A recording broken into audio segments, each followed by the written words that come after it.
Breaking बता रहे हैं, बीजेपी नेता गिरिराज सिंह की नाराजगी देखने को मिली है। ये नाराजगी दरअसल ईवीएम के खराब होने पर है।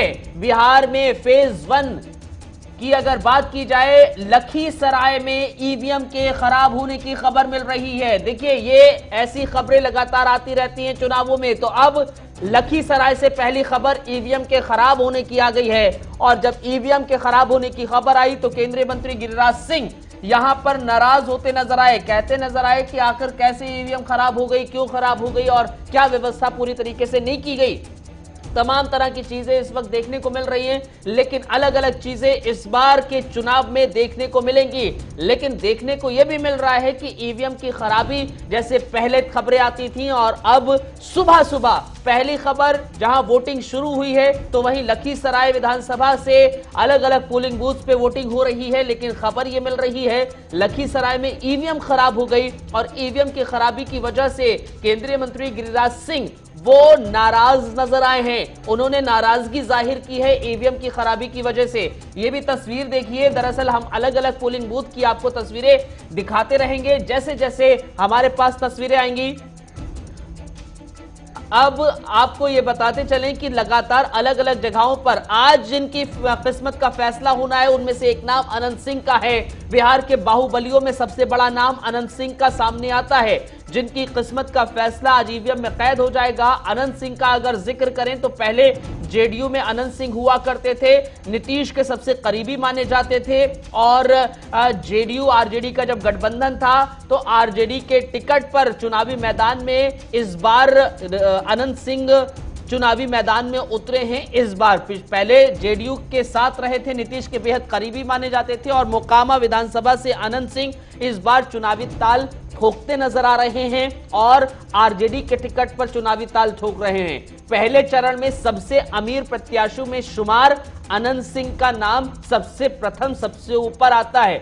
अमीर प्रत्याशियों में जिक्र अनंत सिंह का आता है। इसके अलावा बिहार के पूर्व मुख्यमंत्री जीतनराम मांझी भी आज उनकी भी सीट पर आज वोटिंग होनी है, यानी कि जीतनराम मांझी की भी किस्मत का फैसला आज ईवीएम में कैद होगा।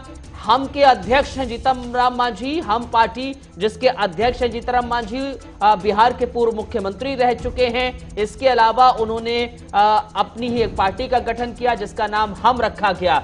लेकिन इमामगंज सीट से चुनावी मैदान में इस बार जीतनराम मांझी उतर रहे हैं। इमामगंज सीट की अगर बात की जाए, इस बार उनका सामना होने वाला है कांग्रेस से भी। पिछली बार दरअसल महागठबंधन के प्रत्याशी रहे थे जीतनराम मांझी और पिछली बार का समीकरण ही अलग था। इस बार एनडीए के टिकट पर वो चुनावी मैदान में हैं, यानी कि एनडीए के टिकट पर चुनाव लड़ते हुए नजर आ रहे हैं जीतनराम मांझी। पिछली बार महागठबंधन का हिस्सा थे।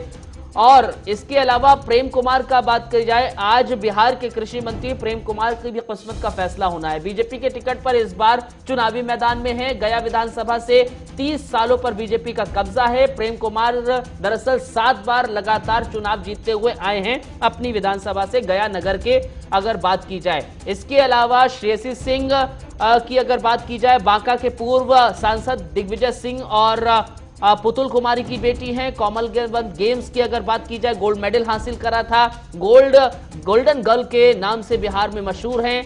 अर्जुन चक्र विजेता भी श्रेयसी सिंह हैं और इस बार चुनावी मैदान में हैं। इसके अलावा अनंत सिंह का हमने जिक्र कर दिया।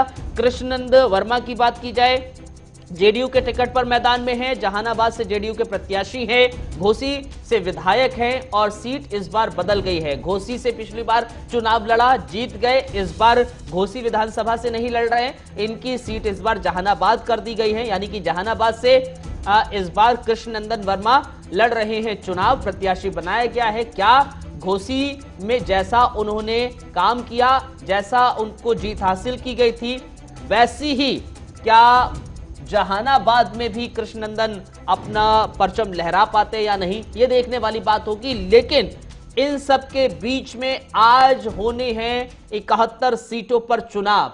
16 जिलों की 71 सीटों पर मत अधिकार का प्रयोग मतदाता करेंगे, बिहार वासी करेंगे। लेकिन इस बार हर एक पिछले चुनाव से अलग चुनाव है, क्योंकि कोरोना काल में यह चुनाव हो रहा है। कोरोना काल में जब चुनाव हो रहा है तो क्या कुछ इंतजाम है और किस तरह से पिछले चुनावों से अलहदा